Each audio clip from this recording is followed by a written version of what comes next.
अपने आत्माओं थोड़ी सी कलाबाजी इसकी ओर दिखाते हैं। ये जो पारखी संत हैं ये परमात्मा की उस वाणी को, बीजक को सत्य मानते हैं, ओनली बीजक को। पुण्यात्माओं, जिसने हल्दी की गांठ ले ली और उससे पंसारी का बोर्ड लगा लिया, ये कोई वो एक हल्दी की गांठ से पंसारी नहीं बनता। कबीर परमेश्वर की सर्ववाणी ही मान्य है। कबीर पवित्र, कबीर सागर और कबीर साखियाँ, कबीर शब्दावली, कबीर दोहावली, कबीर साहिब की ये कबीर बीजक, ये सभी परमात्मा का दिया हुआ ज्ञान है। इसमें थोड़ी सी झलक दिखाते हैं आपको।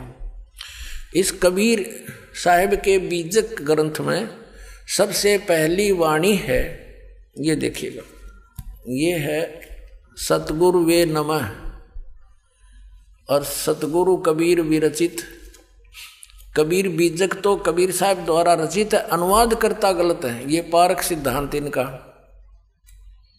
ये पारक सत्यमेव जयते यहाँ लिखना था झूठमेव जयते। हाँ, सत्यमेव जय, सत्यम तो ही जीतेगी। देखिए ये व्याख्याकार है अभिलाष दास, ये प्रथम भाग है। ये कहाँ से छपा है? वही प्रकाशक है, कबीर पारक संस्थान, संत कबीर मार्ग, प्रीतम नगर, इलाहाबाद। ये मुद्रक है वही, Indian press private limited, Panna Lal road, Allahabad. ये देखिएगा इसमें क्या लिखा है। बीजक प्रथम रमैणी है बीजक की, ये प्रथम रमैणी है। ये देख इसमें क्या लिखा है परमात्मा ने कि अंतर ज्योत शब्द एक नारी, हरि ब्रह्मा ताके त्रिपुरारी, ते तिरिये भगलिंग अनंता, तेऊ न जाने आदि और अंता, बाखिर एक विधाता की ना, और 14 ठाहर पाठ सोलीना। अब इसने के अर्थ किया है इसका, इस रमैणी का। यहाँ तो इसने तो को 10-10 प्रश्न बरस दिया अपने ज्ञान को ढकने के लिए। ये क्या कहता है? सभी देवधारियों के भीतर एक ज्ञान ज्योति है जिसे जीव चेतन या आत्मा कहते हैं। इसने तो जीव को परमात्मा सिद्ध करने की कुचेष्टा की है। मानव की कल्पना और शब्द योजना रूपी नारी या माया से ब्रह्मा विष्णु तथा महादेव की उत्पत्ति स्थापना हुई। सृष्टि को समझने के लिए ब्रह्मा विष्णु तथा महादेव की कल्पना की गई। इन तीनों के बहुत से पुत्री और पुत्र किए। बता, यो ड्यों का है कि सृष्टि को समझने के लिए ब्रह्मा विष्णु महेश ये काल्पनिक नाम है। अपने आत्माओं इसमें क्या बता है, इसके साथ साथ आपको दिखाते हैं दूसरे कबीर पंथी। यो भी कबीर पंथी को आता है, एक और कबीर पंथी एक बहन ने अनुवाद किया है, उसमें कितना अंतर है। ये है विवेक प्रकाशिनी सतगुरु कबीर साहिब कृत बीजक। बीजक इसका टीका किया है टीकाकार साध्वी ज्ञानानंद जी। ये कोई ज्ञान कौर होगी, ज्ञानानंद जी नाम है इसका। और ये कहाँ से छपा है ये देखिएगा, सतगुरु कबीर साहिब कृत बीजक। बीजक टीकाकार ये वही प्रकाशक हैं श्री कबीर ज्ञान प्रकाशन केंद्र, संत कबीर ज्ञान मार्ग, सिहोडी है सिरसिया, गिरिडीह है झारखंड से, तृतीय संस्करण। और ये यहाँ से छपी है। अब इसमें क्या किया है इसने, इस बहन ने इस टीका को बहुत अच्छी तरह किया है। देखिए ये बीजक टीका, ये प्रथम रमैणी। इसमें क्या है, अंतर ज्योत शब्द एक नारी, हरि ब्रह्मा ताके त्रिपुरारी, ते तिरिये बगलिंग अनंता, तेऊ न जाने आदोरंता।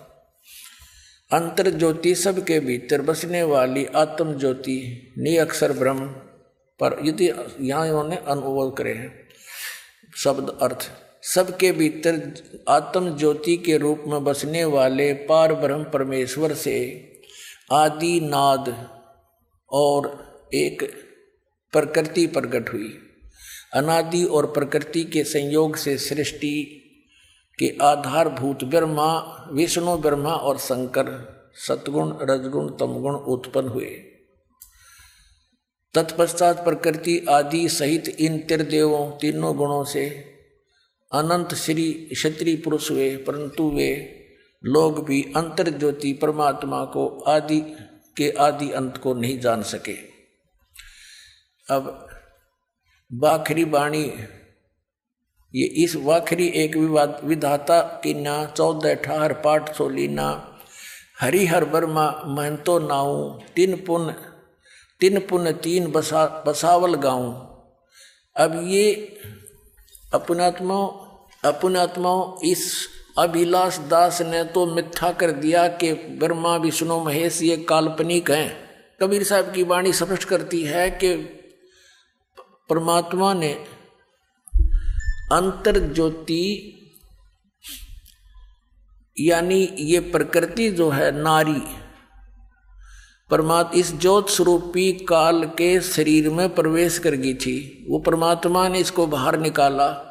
उसके बाद फिर इन दोनों के संयोग से ज्योत स्वरूपी काल के और प्रकृति के संयोग से ये तीनों ब्रह्मा विष्णु महेश की उत्पत्ति हुई। तो पुण्यात्माओं ये और देखिएगा, आगे दिखाते हैं आपको इसने कैसी अटकलबाजी की है। देखना, ये तो अभिलाष दास की है टीका जो आपको दिखाने जा रहा हूं। ये 53 पृष्ठ पर ये प्रथम प्रकरण है। यहां देखना, इसमें एक शब्द है नीचे, यरमैणी प्रथम है। प्रथम आरंभ कौन को भऊ, दूसर प्रगट किन सोठऊ। प्रगटे ब्रह्मा विष्णु शिव शक्ति, प्रथम भक्ति कीन जीव उक्ति।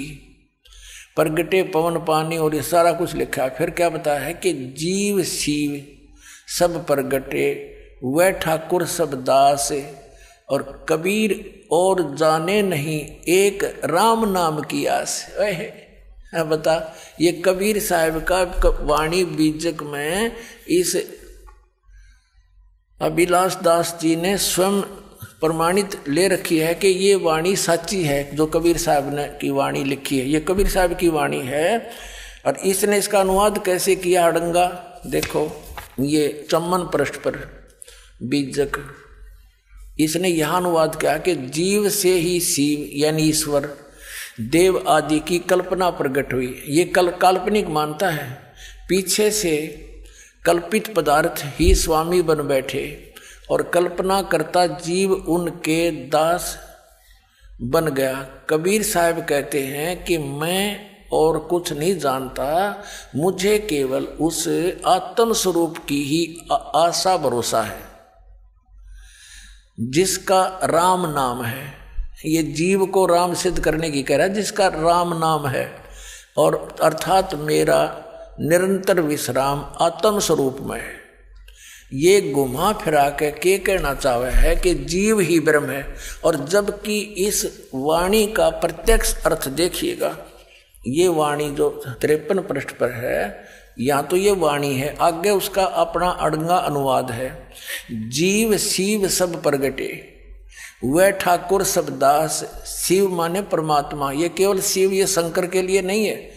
वेदों में शिव माने सर्वशक्तिमान, जो सबका कल्याण करने वाला। जीव और शिव सब प्रगटे, वह ठाकुर सब दास, यानी जीव तो उसके दास हैं, परमात्मा उनका मालिक है। कबीर और जाने नहीं, कबीर साहब कहते मैं और यानी तुम और मत जानो एक राम नाम की आस। कितना स्पष्ट है। अरे इस नडंगा के करा देख, इस दुनिया के नाश करने वाले ने, अज्ञान का भक्ति का नाश करने वाले ने, जीव से शिव यो ईश्वर देव आदि की कल्पना प्रकट हुई, कल्पना, और पीछे से कल्पित पदार्थ भी स्वामी बन बैठे और कल्पना करता जीव उनके दास बन गए। कबीर साहब कहते हैं कि मैं कुछ नहीं और कुछ नहीं जानता, केवल मुझे केवल उस आत्म स्वरूप की ही आस भरोसा है। बता, आत्म स्वरूप की खाक भरोसा है, गधा का गधा ने के भरोसा बता है तेरा गधे भैया। अब देखो इसका दूसरी इस बहन जी ने कैसे टीका किया है, ये भी कबीर पंथी है, देखना। ये आपको दिखा दिया था, भी बार बार इनके प्रकाशक दिखा नहीं पाऊंगा ये बाकी। अब इसकी तीसरी रामायणी में ये है, ये इस लड़की इस बहन के द्वारा अनुवाद है। ये तीसरी, ये चौथी रामायणी नीचे है, ऊपर तीसरी का लास्ट में है, जीव शिव सब प्रगटे वह ठाकुर सब दास, और कबीर और जाने नहीं एक राम नाम की आस। अब इस बहन ने कितना अच्छा अनुवाद किया है। इस तरह जीव और ईश्वर प्रकट हुए, ईश्वर स्वामी हुए और सभी जीव दास हुए।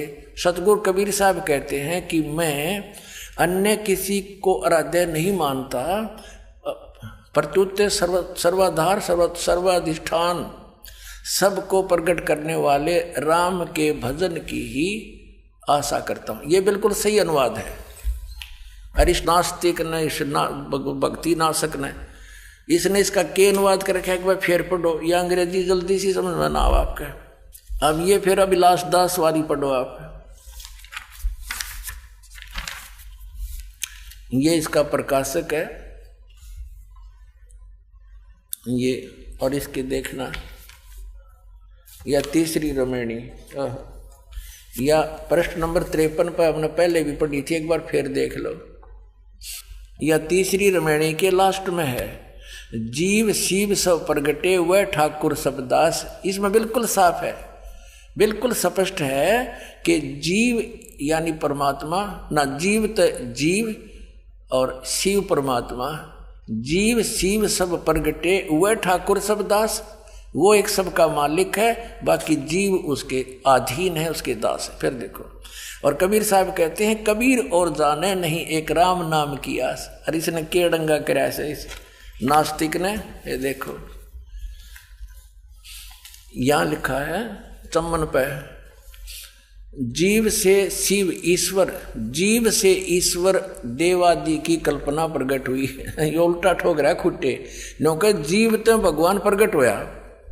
देख इसका अनुवाद, जीव से शिव देव आदि की कल्पना प्रकट हुई, यानी जीव तो ईश्वर होया पर उत्पन्न, और पीछे से कल्पना काल्पनिक पदार्थ स्वामी बन बैठे, काल्पनिक कर्ता जीव उनके दास बन बैठे, काल्पनिक कर्ता के जीव दास बन बैठे। कबीर साहब कहते हैं कि मैं और कुछ नहीं जानता, मुझे केवल उस आत्म स्वरूप का ही आशा भरोसा है, और जिसका नाम राम है, और मेरा निरंतर विश्राम स्वरूप राम में है, यानी अपने जीव राम में है, जीव राम की भक्ति करता हूं मैं। ये कहना चाहे, बता इस खूटा ठोक का कितना है ठिकाना।